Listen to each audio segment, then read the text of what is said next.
Hi crochet friends, welcome back to my channel. I'm Stefania and today is episode 3 of my Making a Sweater mini-series. To remind you where we left off last time, we were about 4 hours into making the Icing on Crop top sweater by Inchworm Crafts. If you'd like to follow along with this pattern, I'll have it linked in the description below. Last time we got to the end of row 14, which is just before we're going to start the rows of shell stitches. If you like this kind of video, make sure you leave a like and subscribe to my channel. It really helps me out a lot. I make new videos every week, including check-in videos, crochet tutorials, and other craft content. I'm hoping to be able to finish the body of the sweater in this video, and ideally the sleeves as well, but we'll just have to see how far we get. This will be another cozy crafting type of video, so grab something to work on and let's get crocheting. You may recall from last episode, I had some issues with stitch count at the end of some of my rows. Unfortunately, this problem persists because at the end of the last row, I was supposed to end up with 144 stitches, but I'm left with only 136. That leaves us 8 stitches short as we head into the round where we begin shell stitches. The shell stitch pattern requires a repeating pattern of 6 stitches. Since we're 8 short, we can just eliminate one of the shell stitches, which leaves us only 2 stitches short. I'm yet again having to improvise a little bit, but instead of skipping 2 stitches, I'm going to skip 1 stitch just twice as I go around this row. Hopefully that'll leave us with an amount of stitches that's workable as we continue the rest of the body of the sweater. It will be 1 shell stitch short, but because we're just stacking different shell stitches from this point forward, I'm hoping that that's going to be just fine. I'm really excited to be working on this sweater project again. I've been pretty busy since the last episode working on a couple other videos. The sweater's just been sitting here waiting for me to pick it up and add more rounds. Finally, I have time to work on it, and here we are. Starting these shell stitch rounds, I'm having to focus a bit more than usual on where I'm placing the stitches. The pattern instructs us to do 2 double crochet stitches, chain 1, and 2 more double crochet stitches all in 1 stitch, then skip 2 stitches, place a singular double crochet stitch, skip 2 stitches, and repeat. In the past, I've made my shell stitches by just putting 5 double crochet stitches into 1 stitch, skipping 2 stitches, and slip stitching into the next. This being slightly different from what I'm used to forces me to really pay attention to what stitch I'm doing so as to not mess up.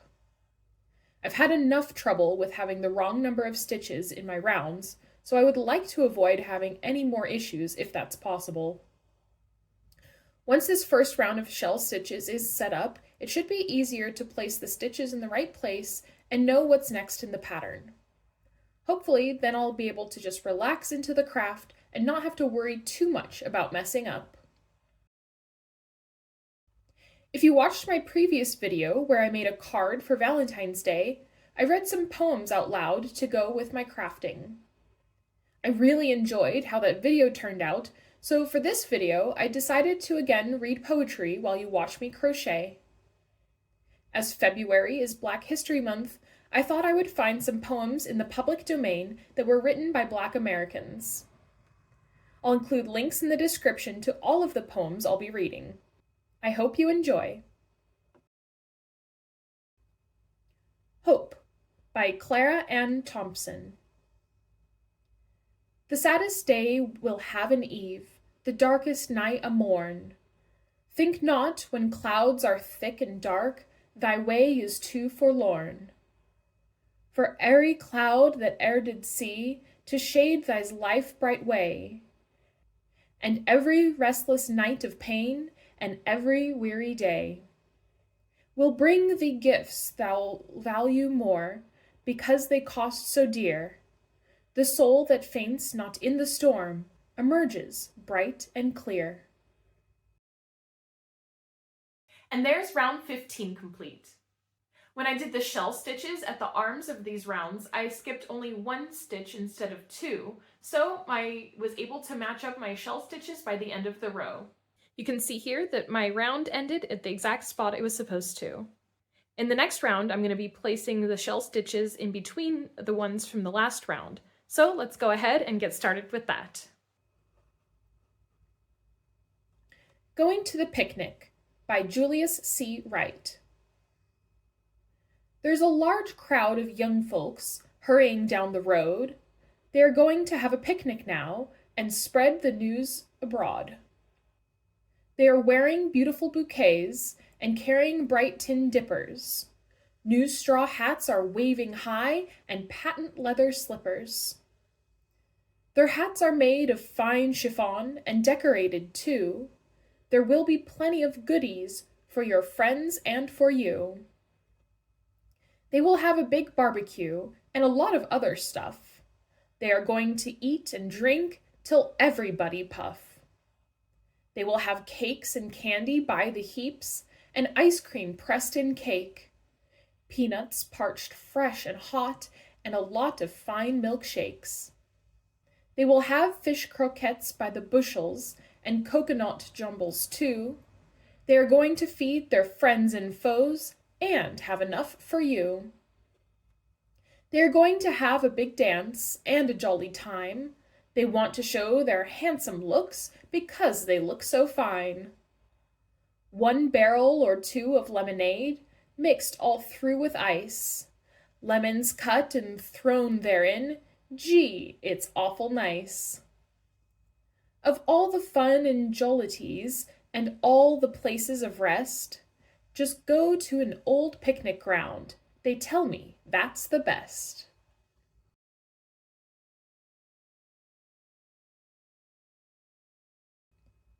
When I Die by Fenton Johnson. When I die, my song shall be crooning of the summer breeze. When I die, my shroud shall be leaves plucked from the maple trees. On a couch as green as moss and a bed as soft as down, I shall sleep and dream my dream of a poet's laurel crown. When I die, my star shall drop, singing like a nightingale. When I die, my soul shall rise where the lyre strings never fail. In the rose my blood shall lie, in the violet the smile, and the moonbeams 1,000 strong past my grave each night shall file. And there's round 16 complete. As you can see here, we're stacking the shell stitches on top of the double crochet stitches from the previous round, and putting double crochet stitches in the middle of the shell stitches from the previous round. I think this is creating a really lovely texture to the sweater. We're going to continue this pattern of stacking shells and double crochet stitches, so let's continue with the next round. On to round 17. Theft by Esther Popel. The moon was an old, old woman tonight, hurrying home, calling pitifully to her children, the stars, begging them to go home with her. For she was afraid, but they would not. They only laughed while she crept along, huddling against the dark blue wall of the night, stooping low, her old black hood wrapped close about her ears, and only the pale curve of her yellow cheek, with a tear in the hollow of it, showing through. And the wind laughed too, for he was teasing the old woman, pelting her with snowballs, filling her old eyes with the flakes of them, making her cold. She stumbled along, shivering, and once she fell, and the snow buried her, and all her jewels slid from the old bag under her arm and fell to the earth, and the tall trees seized them and hung them about their necks, and filled their bony arms with them. All their nakedness was covered by her jewels, and they would not give them back to her. The old moon woman moaned piteously, hurrying home, and the wild wind laughed at her, and her children laughed too, and the tall trees taunted her with their glittering plunder.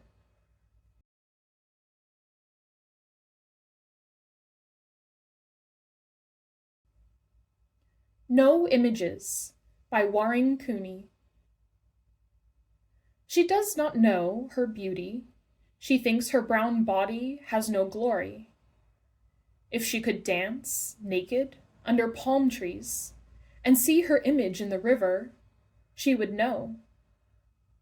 But there are no palm trees on the street, and the dishwater gives back no images.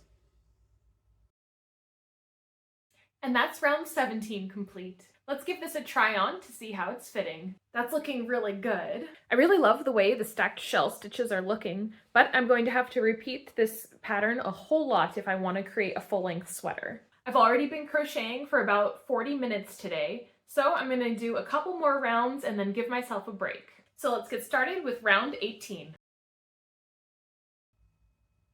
Advice by Gwendolyn Bennett. You were a sophist, pale and quite remote, and you bade me write poems, brown poems, of dark words and prehistoric rhythms. Your pallor stifled my posy, but I remembered a tapestry that I would someday weave of dim purples and fine reds and blues, like night and death.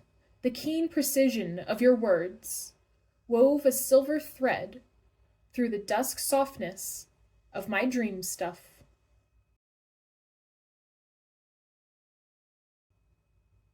When the Green Lies Over the Earth by Angelina, Weld, Grimké. When the green lies over the earth, my dear, a mantle of witching grace, when the smile and the tear of the youngest child year dimple across its face, and then flee when the wind all day is sweet, with the breath of growing things, when the wooing bird lights on restless feet, and chirps and trills and sings to his lady love in the green above. Then, oh, my dear, when the youth's in the year, yours is the face that I long to have near. Yours is the face, my dear. But the green is hiding your curls, my dear, your curls so shining and sweet. And the gold-hearted daisies this many a year have bloomed and bloomed at your feet. And the little birds just above your head with their voices hushed, my dear, for you have sung and have prayed and have pled this many, many a year. And the blossoms fall on the garden wall and drift like snow on the green below. But the sharp thorn grows on the budding rose, and my heart no more leaps at the sunset glow. For oh, my dear, when the youth's in the year, yours is the face that I long to have near. Yours is the face, my dear. And there's round 18 complete. On to round 19. Four Walls by Blanche Taylor Dickinson. Four great walls have hemmed me in, four strong high walls. Right and wrong, shall and shan't. The mighty pillars tremble when my conscience palls, and sings its song, I can, I can't. If for a moment Samson's strength were given me, I'd shove them away from where I stand, free I know I'd love. To ramble soul and all, and never dread to strike a wall. Again, I wonder, would that be such a happy state for me? The going, being, doing, sham, and never knowing where I am. I might not love freedom at all. My tired wings might crave a wall. Four walls to rise and pen me in this conscious world with guarded men.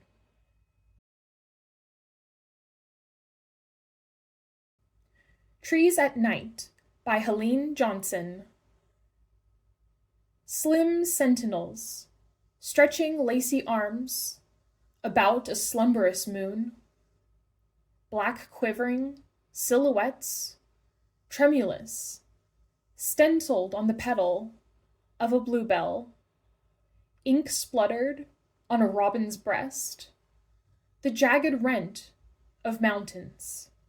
reflected in a stilly sleeping lake, fragile pinnacles of fairy castles, torn webs of shadows, and, printed against the sky, the trembling beauty of an urgent pine. And that was row 19 complete. I've been crocheting for a bit more than an hour now, so I'm ready to give my shoulders and wrists a bit of a break. For you, that'll just be a couple of seconds, so I'll see you soon. Well, I'm back, and for me it's been a couple of days since the last clip that you saw, but I finally have some more time to work on this sweater project. When we left off, I was working on the repeating rows of shell stitch. I still have quite a number of rows to go before the sweater is the length that I'd like, so I'm going to go ahead and do some of these repeating rows off camera, and I'll join back in to try on the sweater a couple of times to make sure it's the length that I'm looking for. So I'm going to jump into crocheting, and I'll meet you back for a try on. And here's row 20 complete. As you can see, this sweater is shaping up nicely, but I do have quite a lot longer to go if I want to make this a full-length sweater. Checking in about the amount of yarn I have left, here's my first skein of the blue yarn. There's still enough for a couple more rows, but I think I'll have to dive into the second skein in order to finish the length of the sweater. I do have plenty of the purple left, so I'll be adding at least one, maybe two rows of the purple at the end, and using it at the ends of the sleeves as well. But I'm going to go ahead and continue crocheting off camera, and I'll meet you back when I've got a bit more progress to share.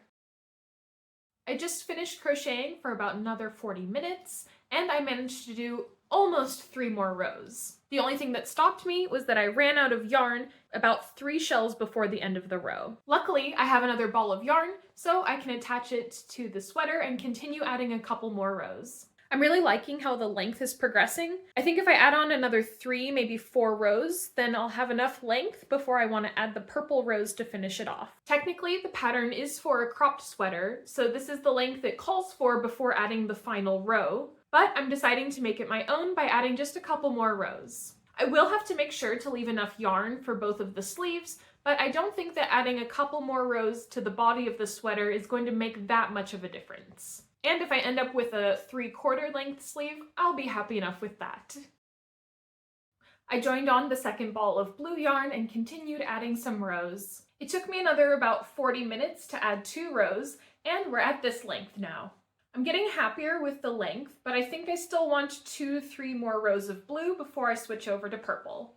In doing so, I'm making a little bit of a gamble though, because if I use too much yarn for the body of the sweater, I won't have as much as I'd like for the sleeves. But since the sleeves will be a lot thinner than the body of the sweater, I'm hoping that I'll still have enough blue yarn.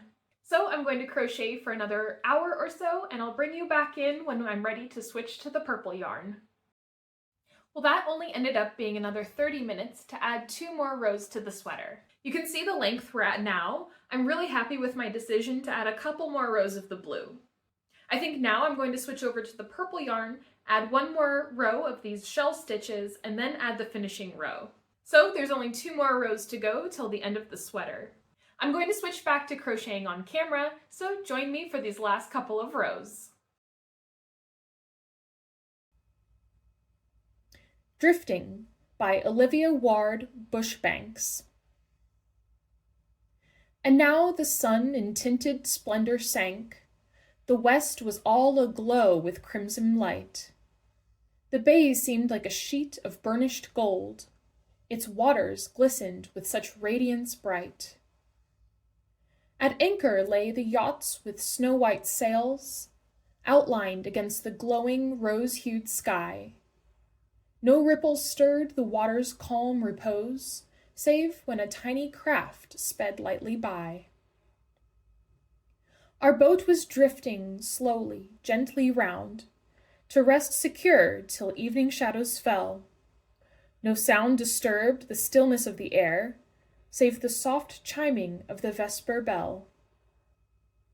Yes, drifting, drifting, and I thought that life, when nearing death, is like the sunset sky, and death is but the slow, sure drifting in, to rest far more securely by and by. Then let me drift along the bay of time, till my last sun shall set in glowing light. Let me cast anchor where no shadows fall, forever moored within heaven's harbor bright.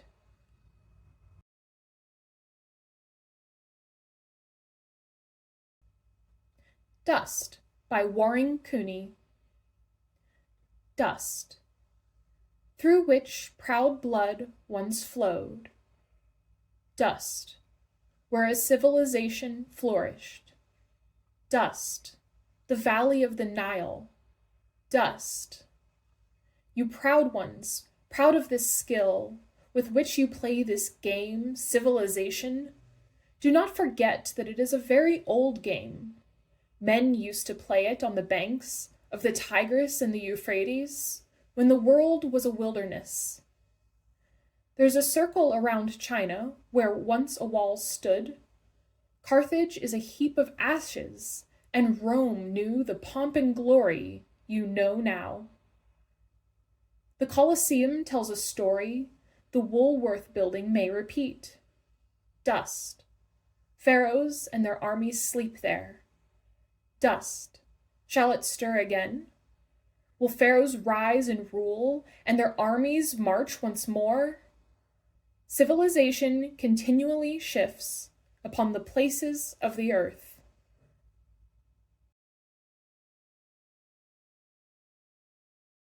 So that's one row of purple shell stitches complete, which makes it row 28. Since the final row of the body of the sweater is different than the repeating shell pattern, I'm going to try on this one more time just to be sure it's the length I want before I finish it off. As you can see, this is looking like a full-length sweater, which is exactly what I was going for. I really like how the stripe of purple at the bottom complements the top of the sweater.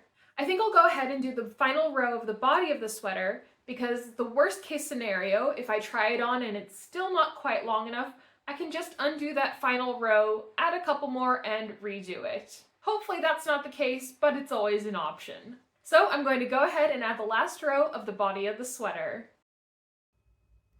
To Lovers of Earth, Fair Warning by Countee, Cullen. Give over to high things the fervent thought you waste on earth, let down the righteous bar.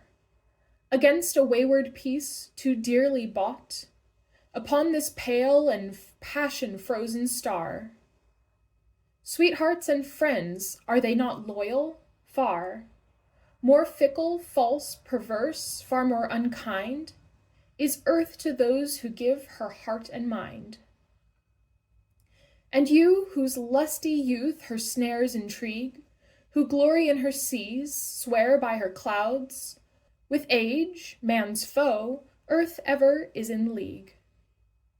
Time resurrects her even while he crowds your bloom to dust and lengthens out your shrouds. A day's length or a year's, she will be young when your last cracked and quivering note is sung. She will remain the earth, sufficient still, though you are gone, and with you that rare loss that vanishes with your bewildered will, and there shall flame no red, indignant cross. For you, no quick white scar of wrath emboss, the sky, no blood drip from a wounded moon, and not a single star chime out of tune.